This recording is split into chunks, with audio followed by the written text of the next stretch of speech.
Hello guys, I'm Shifan, and in this video I'll be going through the MCQ 31 to MCQ 40 from the Biology MCQ paper 2024.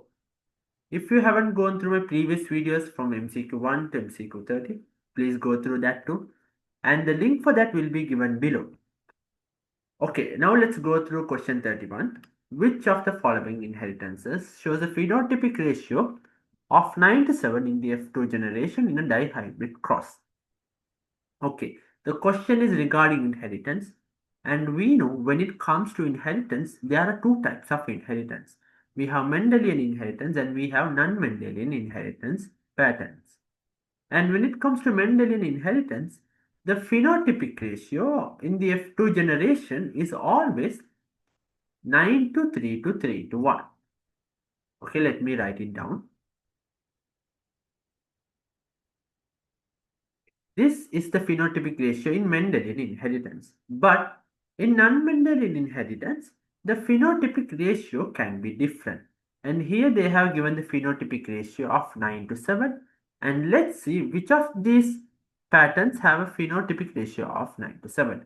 First, let's go through polyallelism.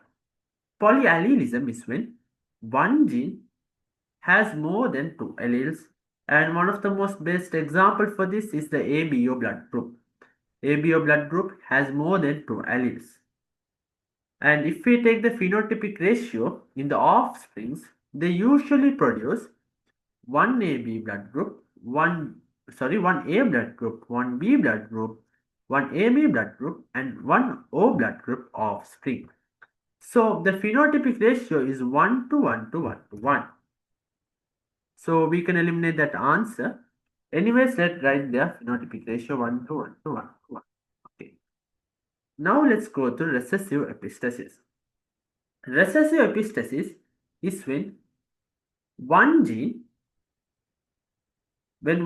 can control or modify the effect of another gene that is present on a different loci. But the genotype of that one gene should be recessive in the recessive epistasis scenario. And the phenotypic ratio in recessive epistasis is 9 to 7, which is the correct answer. Okay, so I'll highlight that because it's the correct answer. Anyways, let's go through all the other non-Mendelian inheritance patterns as a summary. Then we have pleiotropy. Pleiotropy is when one gene causes more than two traits. For example, if you take sickle cell anemia, one of the best example for pleiotropy, they show more than one trait because of a single gene. They can show anemia, then sickle cell RBCs, then also resistance to malaria. These are all different traits, but produced by a single gene. So that's what pleiotropy is. Then we have dominant epistasis, again another type of epistasis. But in this scenario, a gene to control another gene, they should have a dominant genotype. And their phenotypic ratio, and always remember that their phenotypic ratio is 13 to 3. Remember that too. Then finally we have polygenic inheritance. Polygenic inheritance is when one trait is controlled by more than two genes. This is one of the most important inheritance pattern in humans because most of our traits are inherited in this way. For example, our height, the eye color, the size, everything is inherited in a polygenic manner, which means there are more than two genes, and all these genes cause a small additive effect for the final gene and cause the trait. And the correct answer is the recessive epistasis because they have a phenotypic ratio of 9 to 7. Okay, now let's go to the 32nd question. In garden P, if tall plants, yellow flowers and round seeds are dominant to short plants, white flowers and wrinkled seeds respectively, according to Mendel's law, what is the probability of getting the offspring with, okay, they have given the genotype of the offspring and the two genotypes of the parents. Okay, now here we have to find out the ratio of getting this genotype using these parents. Okay, there are many ways to do this question, but I'm going to draw three different crosses. and find the ratio for the three different traits separately and multiply those ratios, which is the answer. Okay, let's do it. So what is the genotype of the height for parents? Or one parent have homozygous dominant, another parent has heterozygous dominant.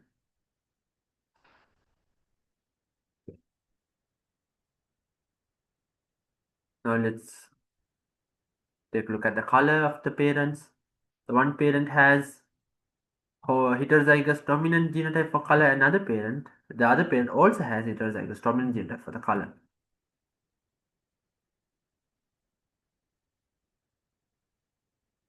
Now let's take a look at the shape.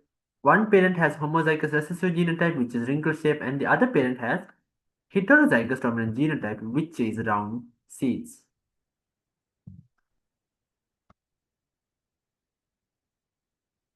Okay. Now let's write down all genotypes we could get from this process. So we could get one homozygous dominant genotype, another homozygous dominant genotype, one heterozygous dominant genotype, and another heterozygous dominant genotype. Then when it comes to color, we can get one homozygous dominant genotype and three heterozygous dominant genotype.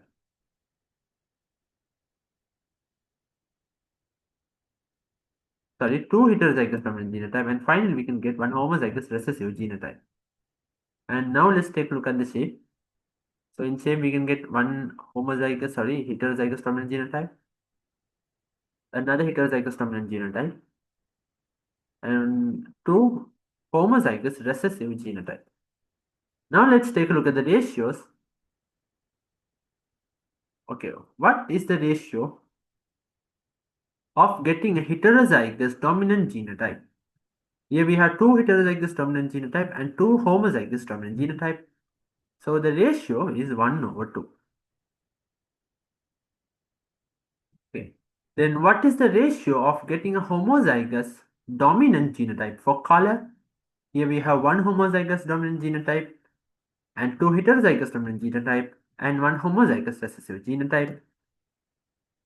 So the ratio here is 1/4 because we only have one homozygous dominant genotype. Then again, finally, for the shape of the seed, we have heterozygous dominant genotype for the offspring, and the probability of getting heterozygous dominant genotype here is 1/2 again. And if we multiply the ratios, we'll get the answer 1/16.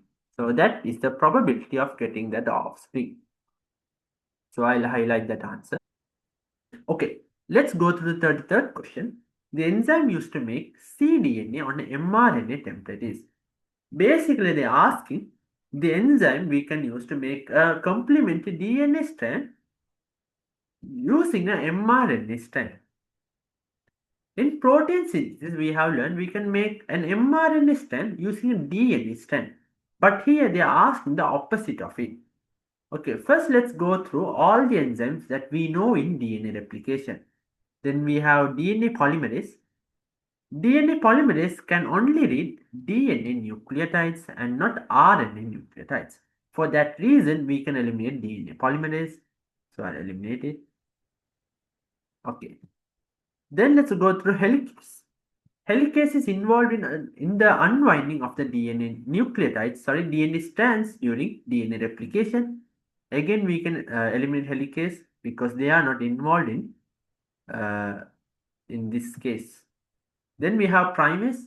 Primase is involved in adding a small RNA primer during DNA replication so that the DNA polymerase can bind to the bind to the strand that the RNA primase made and make a new strand on the DNA. And they have no function in this. Again, we can eliminate the fifth answer. So it's gotta be either transcriptase or reverse transcriptase. What is this transcriptase? Transcriptase is also called RNA polymerase, and RNA polymerase is involved in transcription, which is a process in protein synthesis. So in transcription, transcriptase or RNA polymerase is used to make an mRNA strand using a DNA strand. And here they are asking the opposite. how to make a DNA strand, how to make a DNA strand using an mRNA strand. So the answer probably should be reverse transcriptase, because reverse transcriptase make a DNA, transcriptase make an RNA using a DNA. So reverse transcriptase makes a DNA using a RNA. So the answer is reverse transcriptase. And why does this happen? That's one of the other obvious question. Why make a complementary DNA strand using an mRNA? When will be this used, right? Okay, so this occurs during the formation of cDNA libraries. So we know mRNA is the blueprint for every important protein in the body, which is useful, so we have to store them.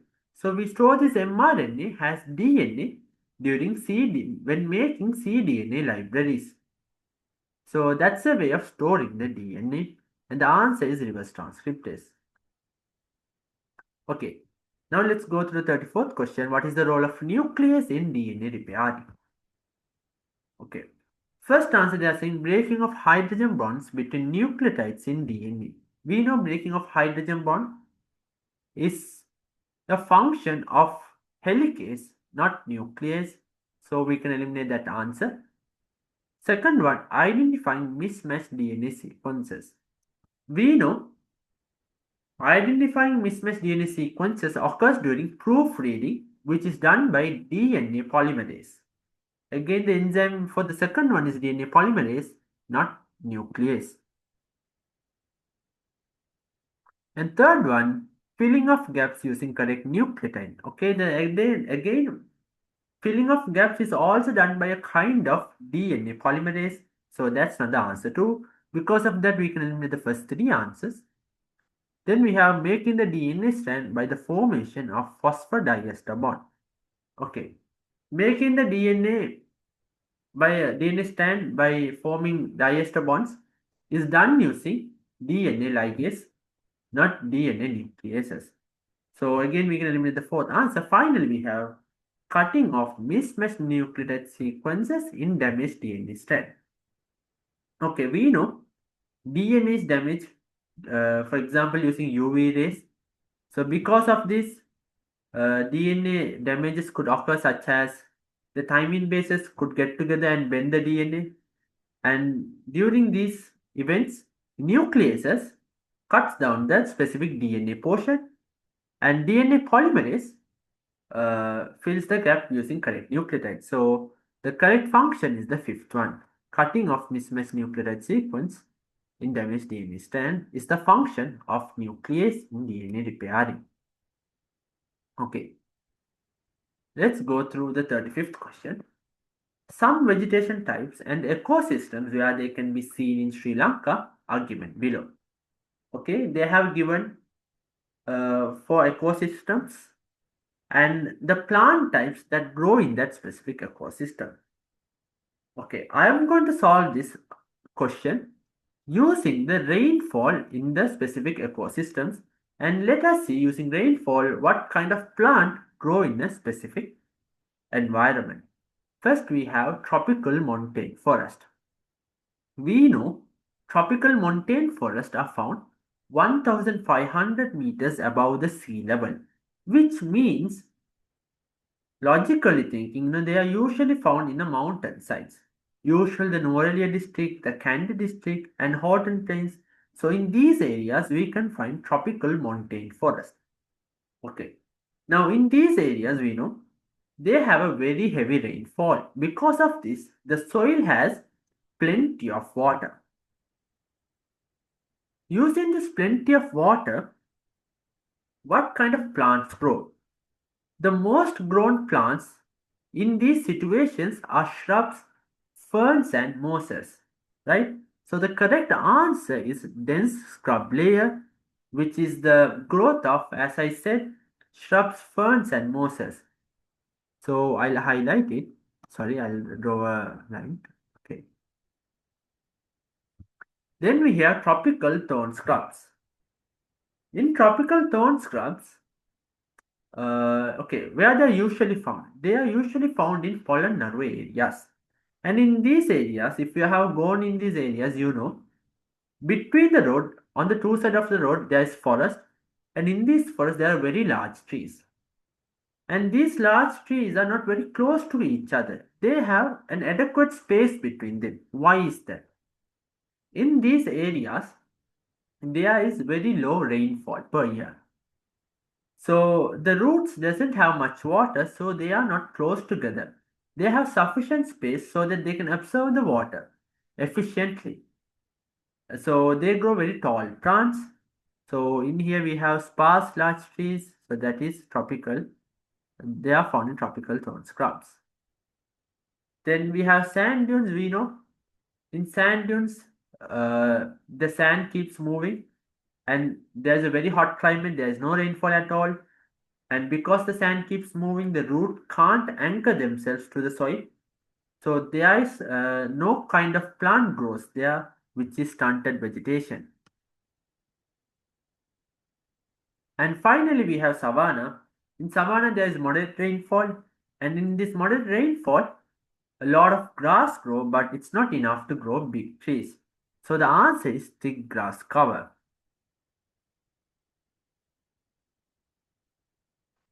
Okay, now let's try and find the answer. So A goes with R, B goes with P, C goes with S, and D goes with Q. So the answer is A, R, B, P, C, S, and D, Q, which is the fourth one, and I'll highlight it.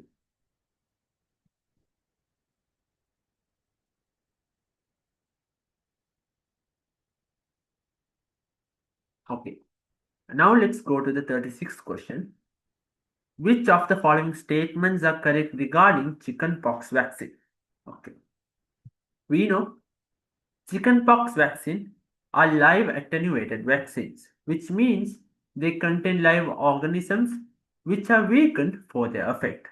So let's go through all the four answers. The first answer is contains live microorganisms which are deliberately weakened for pathogenicity, which is correct because they are live attenuated vaccines. I'll highlight the first A answer, okay, for now. Okay. Repeated immunization is needed. Okay, in live attenuated vaccine, repeated immunization, or in other words, boost immunization is not required because even though they are live organisms and they have a very weak effect, inside the body they do have a very strong effect on our immune system. So repeated immunization is not required. And the C answer, so B answer is wrong. And C answer, it says it mimics an actual infection. Even though it is weakened for its pathogenicity or its effect, it is still a microorganism, so it will still cause an actual infection inside the body. So third one is correct, it mimics an actual infection. Finally, they are saying it is a subunit vaccine. What is a subunit vaccine? Subunit vaccine is when an antigen fragment is injected into the body, not the whole entire microorganism. But in this case, the entire microorganism is injected into the body, so it is not a subunit vaccine. So again, I can eliminate the answer. The answer is A and C, which is the first one.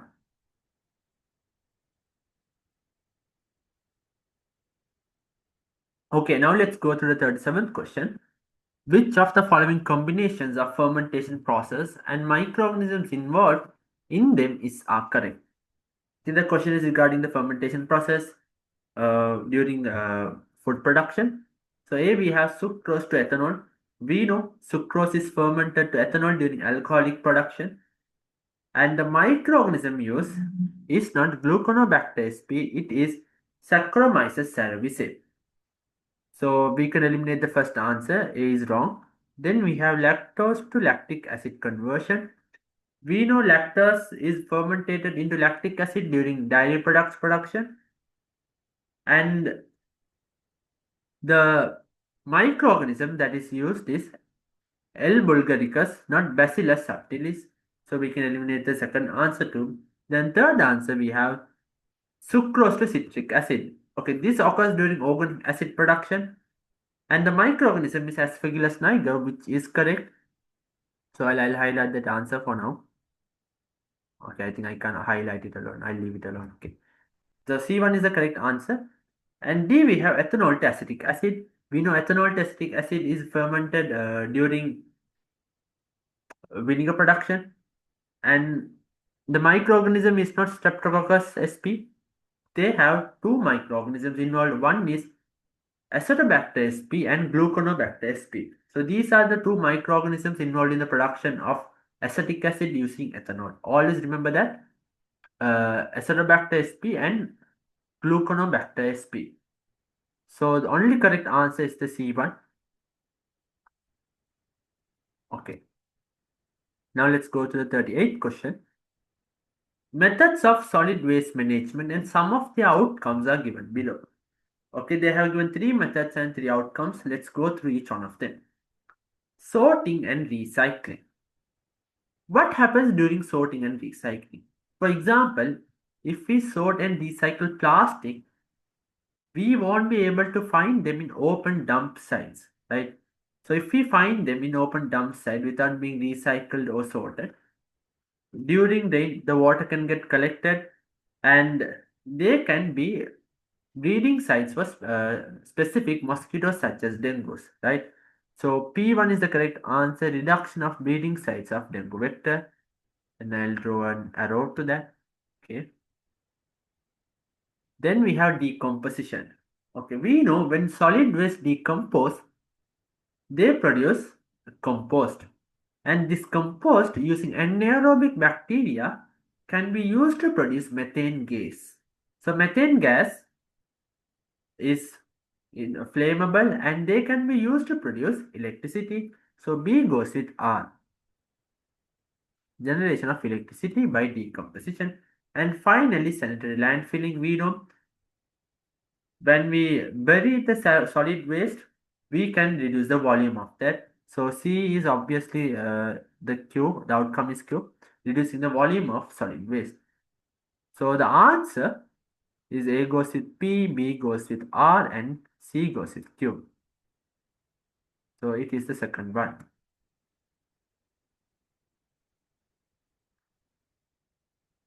Okay, now let's go to the 39th question. Two methods that preserve food by destroying microorganisms.